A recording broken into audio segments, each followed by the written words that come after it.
Well, good morning. Welcome to another edition of Take Five. And we're in an interesting passage today, and it's one that's not real easy to understand. But we're going to go for it. All right. We're going to go from Leviticus chapter 10, verses 4 through 11. All right.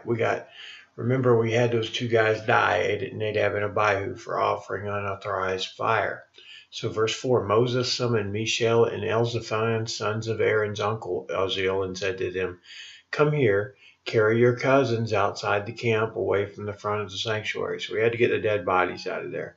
Verse 5, so they came and carried them still in their tunics outside the camp as Moses ordered.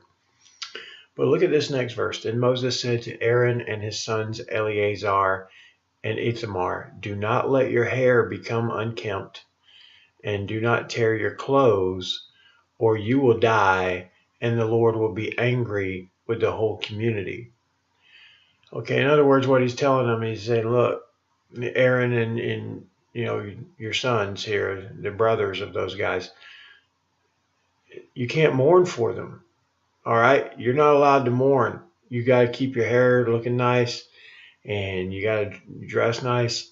You can't act like you're mourning for them.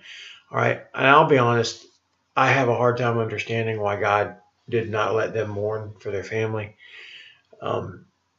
Except the fact that they still are trying to serve as priests. And I guess you can't have priests that are mourning for something God did, because priests have to represent God's will, not their own feelings. That would be my only thought there. But again, this is a hard passage to understand. So God said, you can't do it or he'll kill you too. All right. Look, God's right, even if we don't understand him. And this is one I'm not really sure I understand. But your relatives, all the Israelites, may mourn for those the Lord has destroyed by fire. All right, so they can mourn. Verse 7, do not leave the entrance to the tent of meeting, or you will die, because the Lord's anointing oil is on you. So they did as Moses said. Basically, look, right now you're in the position of priest. You've got to be God's representatives to these people who are mourning. So you can't be the one mourning too. You've got to be strong. I think that's really what he's saying. And I understand that, when my dad died, people were upset. I had to be strong for the people. And sometimes that happens. Somebody in the family has to be the strong one. And in this case, it was Aaron, because he's the high priest. And you got to remember, these are Moses' relatives too. Aaron's his brother. So these are Moses' nephews that died. But Moses says, look, we got to think about God's will here. Verse 8, then the Lord said to Aaron, you and your sons. Now watch this, though. This is kind of important. You and your sons are not to drink wine or other fermented drink whenever you go into the tent of meeting, or you will die. All right, you can't go get drunk before you go in the meeting. You can't even drink it at all.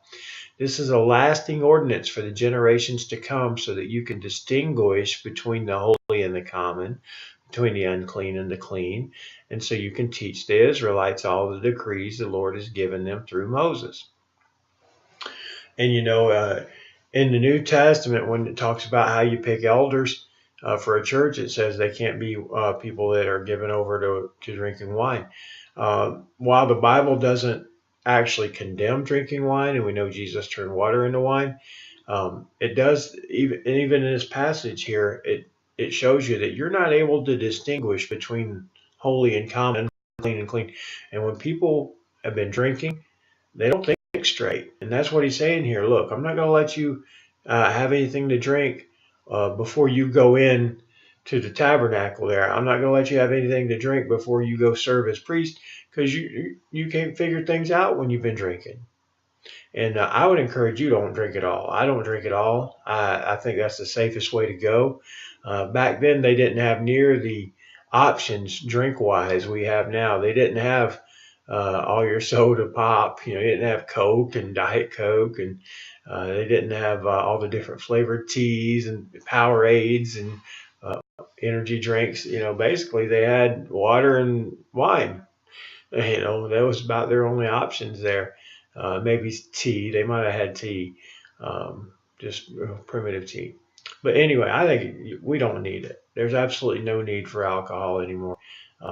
Is it a sin? Nope. Is it a sin for people in leadership? Yep. And so I think it's best for him to stay away. Hey, that part I thought was pretty easy to understand, but the other part was really tough because it's hard to understand why God does what he does sometimes. Hey, I love you so much. Thank you for spending this time. Looking forward to seeing you here in a little bit. But we'll be back tomorrow, I guess, with chapter 10, verse 12 on the next edition of Take 5.